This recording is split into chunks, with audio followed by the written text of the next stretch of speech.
Alors je ne vais pas vous raconter grand chose. On a fondé un petit groupe de prière ensemble dans notre village. On a fait des bêtises catho ensemble. Hein, on s'est une fois caché dans l'église. C'est ça, c'est pour vous occuper tant que vous veniez. Hein.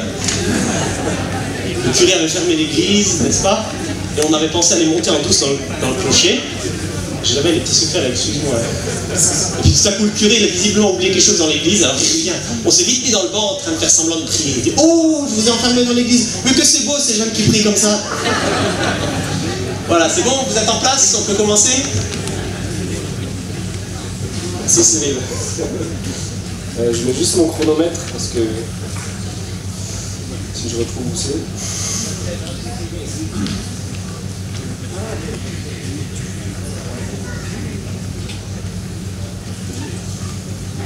Bon, pardon, c'est pas grave, je vais faire avec, sans plutôt. Alors là, on m'a demandé de témoigner et je vais donc vous partager mon chemin de vie et mon parcours d'engagement, mais au préalable, j'aimerais vraiment dire quelque chose, c'est qu'il n'y a pas de modèle à suivre. En fait, la mère de famille qui prend soin de son foyer, le mécanicien qui répare des voitures, tous les jours, le médecin, le philosophe, le journaliste, chacun de nous a un beau chemin et est un modèle à suivre. L'important, c'est que chacun soit conscient qu'il a des talents et qu'il mette ses talents qui sont une grâce de Dieu pour préparer demain, pour porter du fruit dans la société, pour les offrir au monde. Les personnes qui pensent qu'elles n'ont aucun talent, aucune qualité, privent le monde du bien qu'elles pourraient faire. C'est vraiment quelque chose que s'il y a quelque chose que vous devez retenir de ce que je vais vous raconter, c'est ça. Vous avez tous des talents à faire fructifier, soyez-en certains. Vous êtes tous et toutes à l'image de Dieu et à sa ressemblance. Ça, c'est le message important que je voulais vous donner avant de parler de moi. Donc j'en viens à mon parcours. Mes premiers souvenirs avec Tibériade, du coup, c'était de jouer aux Indiens dans le champ là-bas derrière pendant les camps de famille.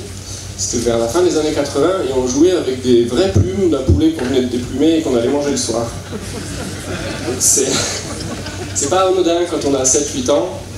Et ben voilà, c'est une certaine façon de respecter, à mon sens, la création de Dieu et d'en vivre. C'est aussi quelque chose qui... Enfin voilà, ça n'a pas été anodin dans ma vie. Pas précisément ça, mais tout ce côté proche de la nature, la spiritualité franciscaine un peu. D'ailleurs, je suis devenu tertiaire de Saint-François et ça m'a suivi toute ma vie. Voilà, donc j'ai fait mon petit bonhomme de chemin, je suis devenu électricien, puis j'ai arrêté d'être électricien pour venir, il y a 20 ans tout juste, j'ai fait une année Saint-Jean-Baptiste ici. Et puis je suis retourné dans mon travail d'électricien et pour au final me dire ben non mais c'est pas ça que je veux dans ma vie. Et donc je suis devenu, enfin j'ai cherché ce que je voulais faire et je suis devenu éducateur. Et durant mon parcours durant mon parcours scolaire, enfin de reprise des études, j'ai rencontré mon épouse Hélène. Et tous les deux, on a eu ce désir très tôt, enfin avant de se connaître déjà, de partir s'engager à l'étranger dans un pays en voie de développement. Et en fait, donc à la fin quand on a eu notre diplôme en 2008, on est parti à Madagascar dans une œuvre salésienne pour être éducateur et enseignant auprès de jeunes filles et d'une école tenue par des salésiennes. Et ça a été une année très compliquée.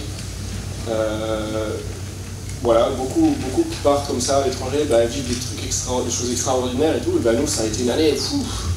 On habitait vraiment pas loin de l'aéroport et souvent on se disait mais est-ce qu'on repart? Est-ce qu'on rentre?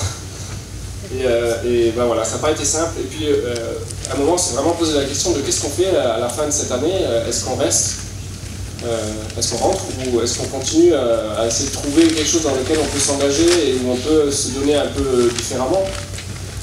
Et en fait, on a eu la chance, je ne sais pas si c'est le mot exact, mais en tout cas, on a eu la chance de rencontrer des jeunes incarcérés dans un centre pénitentiaire. Là, on a vraiment été mis face à la misère de ces jeunes dans un centre pénitentiaire. Avec beaucoup de modestie, j'apparente cette rencontre à celle de Saint François avec le lépreux. Je ne sais pas si vous voyez de quoi je parle. Voilà, on s'est dit, on peut pas laisser ça comme ça. On est éducateur en plus de métier, donc on s'est dit on ne peut pas les laisser, ces jeunes, dans cette misère et dans cette oisiveté, dans ces conditions. Et voilà, on est rentré en France donc en 2009 pour obtenir un statut de volontaire de VSI, volontaire de solidarité internationale. Ça peut en intéresser certains, avec la DCC, Délégation catholique pour la coopération. On est rentré 1 mois et demi en France, on a obtenu ce statut avec la DCC, on a fait des conférences dans ma paroisse et dans les paroisses alentours, on a récolté 5 000 €, 300 kilos de jouets, de vêtements, et voilà, plein de choses.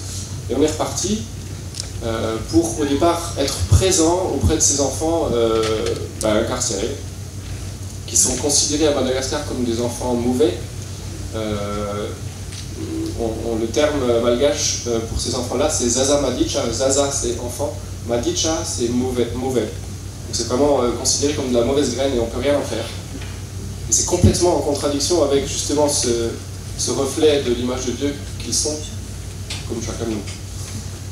Et donc voilà, on a débuté cet engagement auprès de ces enfants, et puis voilà, on a été rejoint par des gens intéressants. On a aussi obtenu des financements qui nous ont permis vraiment de développer nos actions, de nous émanciper dans ce projet. Et au final, on est présent dans plusieurs établissements pénitentiaires de Madagascar, y compris la maison centrale de la capitale, Tana, où il y a entre 100 et 150 enfants dans un quartier entre 4 murs, prévu pour 60 personnes. Au départ, sans eau, c'est vraiment des conditions, on ne se rend pas compte ici en Europe. Je ne sais pas si vous avez eu la chance de voyager dans un pays en voie de développement, mais on relativise beaucoup de choses quand on visite ces conditions-là. Et donc des enfants dans un quartier mineur avec un robinet pour 120 gamins qui coule au goutte à goutte la journée et qui coule fort et qui a de la pression la nuit. Mais la nuit, les enfants sont enfermés dans le dortoir. Finalement, ils n'ont pas d'eau. Et voilà, ils mangent 500 grammes de manioc sec par jour. C'est que dalle et c'est pas bon et c'est toxique. Le manioc, si c'est dans un bol alimentaire complet et équilibré, c'est intéressant, mais le manioc seul, sans rien d'autre, c'est toxique. Et c'est tout ce qu'on leur donne. Voilà, bon, je ne vais pas m'étendre à faire de misérabilisme, mais voilà, c'est les conditions qu'on a rencontrées et on a essayé d'améliorer ces conditions. Et c'est un peu le cœur de Grandir dignement, c'est d'être présent auprès de ces enfants-là pour améliorer leurs conditions de vie, donc programme médical, programme alimentaire, formation professionnelle, présence éducative auprès de ces enfants. Et comme je disais, on a eu des financements et des personnes compétentes qui nous ont rejoints et qui nous ont permis d'étendre nos actions sur comment éviter la case prison à des enfants qui finalement sont à la rue et volent pour se nourrir. C'est-à-dire c'est des vols de subsistance, c'est pas des gens c'est pas des enfants qui volent, voilà, ils volent pour se nourrir ou pour nourrir leur famille. Donc un gamin qui est à la rue, qui vole un poulet pour nourrir ses frères et sœurs dans la rue, il se retrouve en prison s'il se fait attraper par la police. Il n'y a pas d'autre solution. Il n'y avait pas d'autre solution. Pas d'alternative à la détention. Donc nous, en tant qu'éducateurs et connaissances qui se fait chez nous en Occident, on s'est dit il y a peut-être moyen de créer une alternative. Et on a créé donc un système de liberté surveillée qui permet d'éviter la case prison à une bonne partie de ces jeunes primo-délinquants qui sont souvent à la rue, etc. Et c'est quelque chose qui a été... ensuite, on a travaillé sur un projet de loi avec l'État malgache, avec le ministère de la Justice, et du coup, c'est quelque chose qui maintenant se libéralise dans tout le pays. Donc c'est chouette, ça élimine quand même pas mal d'incarcération, et les chiffres sur la récidive sont très intéressants au niveau de la liberté surveillée, c'est-à-dire que les enfants qui vont en prison, il y a beaucoup plus de chances qu'ils reviennent en prison, alors que les enfants qui sont en liberté surveillée ne reviennent pas. Donc la prison, ça pose question quand même. une des valeurs fondamentales de notre association, c'est vraiment séparer l'acte de la personne. Comment je pourrais expliquer ça? Là, souvent, quand je dis que je travaille avec des enfants en conflit avec la loi, c'est un peu le terme qu'on utilise, enfants, hein, je précise, pas des mineurs incarcérés, mais des enfants en conflit avec la loi, parce que juridiquement, ils sont enfants jusqu'à 18 ans. Je dis, voilà, je travaille avec des enfants en conflit avec la loi, et les gens me disent, ah, ça va être dur de travailler avec des délinquants. Ce que je réponds habituellement, c'est, non, moi, j'ai jamais rencontré de délinquants, j'ai rencontré des jeunes qui, un jour dans leur vie, ont fait quelque chose contre la loi, en effet, mais c'est pas ça qui les définit. Ils sont, encore une fois, à l'image de Dieu, je ne réponds pas toujours ça, mais je le pense, ils sont à l'image de Dieu, et c'est pas ça, c'est pas leur acte qui les définit. Et ça, c'est vraiment fondamental dans notre... c'est une valeur fondamentale de notre association.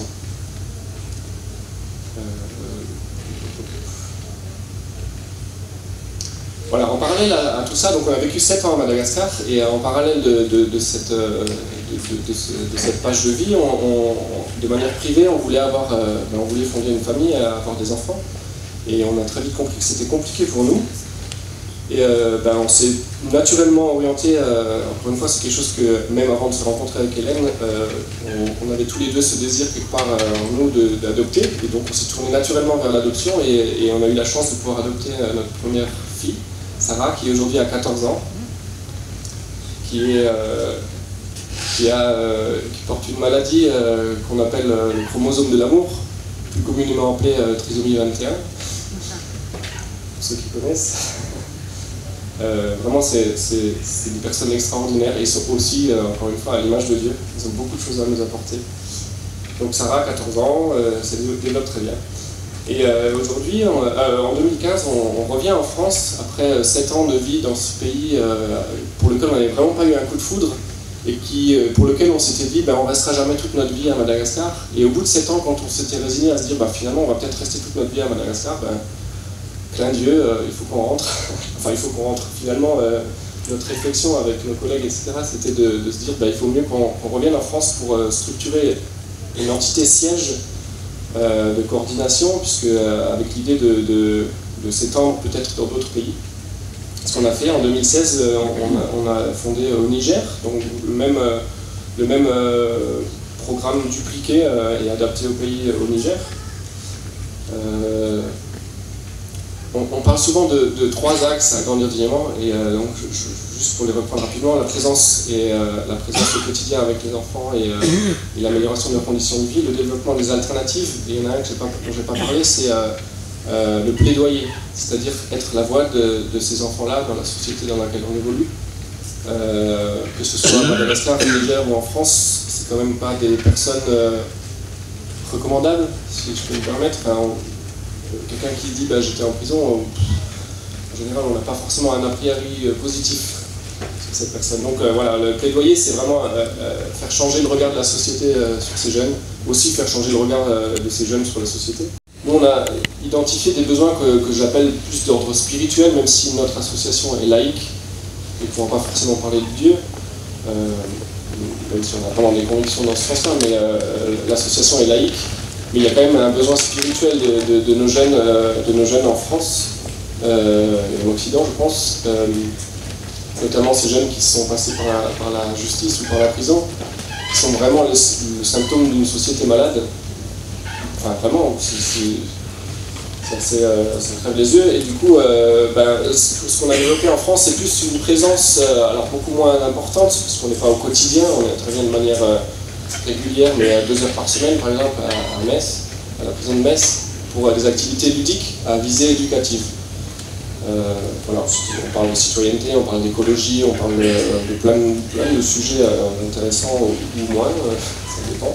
Mais voilà, l'idée c'est un peu de les éveiller, de les élever vers quelque chose on a parlé, Martin parlait tout à l'heure du sens de la vie, et voilà, c'est un peu l'idée de redonner un sens à leur vie et une place dans la société à ces enfants.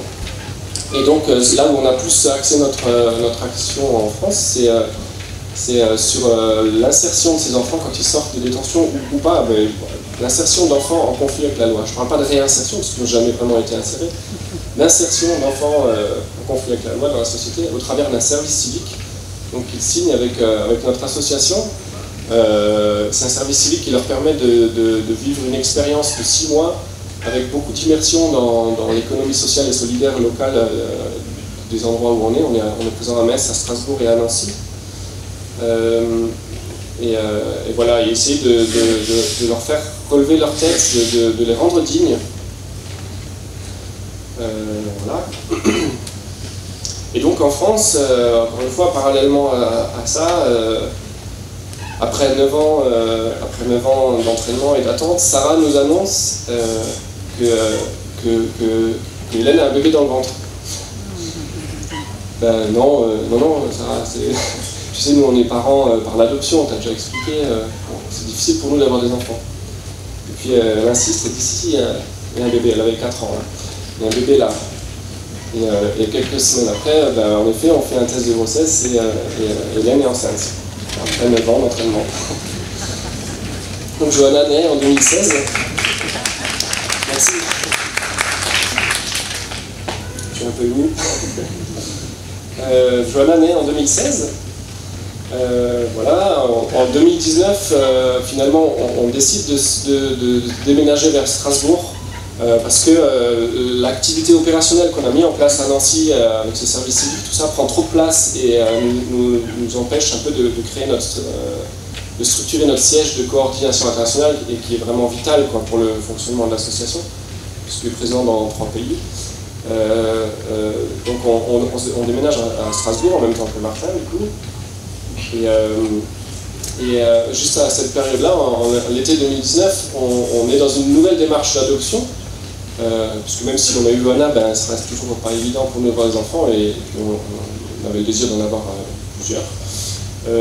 Et du coup, on est sur une démarche d'adoption avec une petite fille qui s'appelle Grace, qui vit au Congo, qui a aussi ce petit chromosome de l'amour. On va rencontrer cet enfant l'été 2019, juste après notre déménagement. Et on vit 2 semaines avec cet enfant, et puis on rentre, puis arrive cette petite chose qui nous a tous dérangés pendant quelques mois et quelques années, 2020.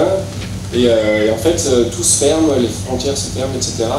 La démarche, ça s'arrête un peu, la démarche d'adoption, le projet. Et puis au final, quand tout se réouvre, une première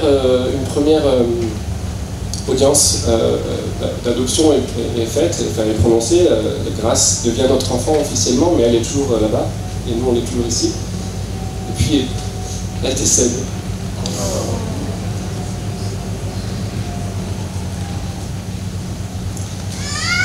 Excusez-moi. Et donc elle décède, et bon, c'est dur, tout s'écroule. Nos filles qui se projetaient dans l'idée d'aller à l'école avec cette petite Grace qu'ils avaient rencontrée quelques temps avant, ben voilà, tout s'effondre. Et puis miraculeusement, 3 mois après le décès de Grace en juin 2020, et ben, on nous confie Laetitia, là, qui m'appelle là-bas,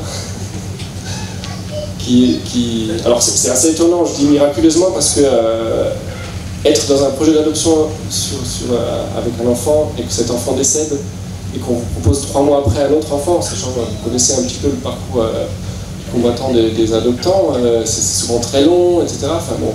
Et donc miraculeusement Laetitia nous accueille, enfin on accueille Laetitia au sein de notre famille. Laetitia la joie, dont Martin est le parrain. Je ne savais pas comment t'appelait le philosophe de la joie, mais ça tombe bien. J'avais fait le lien. C'est beau. Voilà, donc Laetitia nous rejoint en septembre 2020, le jour de notre anniversaire de mariage. Elle est la petite fille d'une maman du nord de la France, assez typée belge, excusez-moi de la caricature, une dame blonde aux yeux bleus, et d'un papa africain, dont on ne connaît pas le pays. Voilà. Et bon voilà, notre projet a évolué, on réfléchit beaucoup à comment doit évoluer notre association.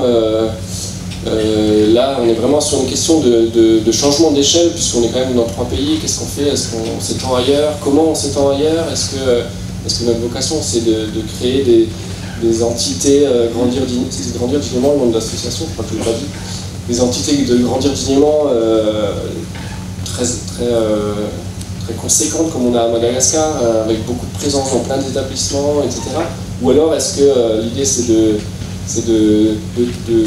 transmettre un peu un savoir-faire à d'autres associations locales et de plus nous créer des entités, enfin voilà, des réflexions un peu stratégiques. Et voilà, on est un peu là-dedans en ce moment. Et puis, encore une fois, après 7 ans d'entraînement, on apprend que Hélène est enceinte de notre 2e enfant biologique, 4e enfant sur Terre et 5e enfant en tout. Et en fait, c'est une grossesse qui s'avère compliquée, puisque Hélène n'est pas là avec moi, elle devait être là, et c'est une grossesse qui est compliquée, mais ça semble aller dans le bon sens. Je vous confie quand même ça à vos pensées, à vos prières. Voilà, Hélène est au repos, mais ça va bien. Je ne sais pas du tout où j'en suis dans le temps, j'ai pas réussi à mettre mon chrono. Il me reste 5 minutes, parfait. En conclusion, je finirai par quelque chose qui est transversal à tout ce parcours de vie, et que je nommerais la simplicité volontaire. En fait, avec Hélène, on a beaucoup réfléchi à quel est notre idéal de vie. Quand je parlais tout à l'heure de Tibériade, de la campagne, du contact avec la nature, en fait, au final, on n'habite que dans des grandes villes, mais ça n'empêche pas qu'on puisse avoir un idéal, et notre idéal, c'est vraiment de vivre de la simplicité, et un peu à l'image, à l'exemple de Tibériade, il y a beaucoup de providence dans notre vie, et je trouve que comment dire ça, réparer demain, c'est aussi d'une certaine façon savoir apprendre à se détacher de beaucoup de choses, du matériel, parce que Martin l'a bien dit tout à l'heure, ça nous éloigne des gens, ça nous enferme. Enfin, il y a plein de choses, voilà, qui sont matérielles et qui nous enferment, et qui finalement nous empêche un lien, le lien, la rencontre. Moi je dis souvent, de manière un petit peu caricaturale encore une fois, mais moi avec mon téléphone à 30 balles, je crains pas en fait d'être dans un quartier sensible d'une grande ville ou qu'on m'agresse pour me voler mon téléphone, il coûte 30 balles. Si on me le vole, j'en prends un autre. Et voilà, c'est ce détachement-là, je trouve que notre société nous dit toujours nous renchérit toujours à avoir plus, à avoir plus, à avoir plus. Tu seras heureux quand tu auras ça, tu seras heureux quand tu auras ça.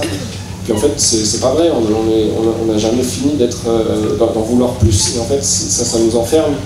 Et voilà, la simplicité volontaire, c'est quelque chose qu'on trouve important, ce détachement.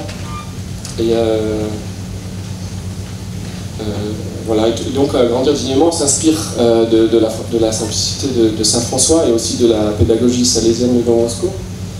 Et voilà, j'avais noté, bon, c'est anecdotique, pendant notre parcours d'adoption de Grâce, notre petite étoile, l'assistante sociale qui était venue nous visiter dans notre appartement à Nancy nous a annoncé qu'on était sous le seuil de pauvreté.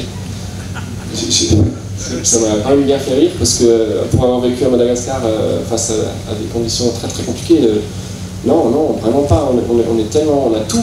Enfin, je veux dire, j'ai une voiture, j'ai internet haut débit, j'ai une maison chauffée, je mange à ma faim, j'ai tout ce qu'il me faut. C'est pas ça la pauvreté. Mais c'est quand même un choix à un moment de savoir se détacher, du matériel, et pouvoir se contenter de choses simples, et surtout de la relation à l'autre. C'est ça pour moi qui rend heureux. Souvent quand je parle avec des enfants, des jeunes en prison par exemple, je leur demande mais est-ce qu'il y a un événement marquant dans ta vie, et souvent ils vont me dire bah ouais, c'est quand avec mon foyer on est allé s'occuper de personnes en situation de handicap, ou quand j'ai aidé une dame à traverser la rue et que je lui ai porté ses courses. des petites choses comme ça, mais en fait on se rend compte que ce qui les rend, enfin, je me suis fait la réflexion plus tard, que ce qui rend heureux finalement c'est la relation à l'autre. C'est pas avoir, c'est être avec l'autre. Voilà.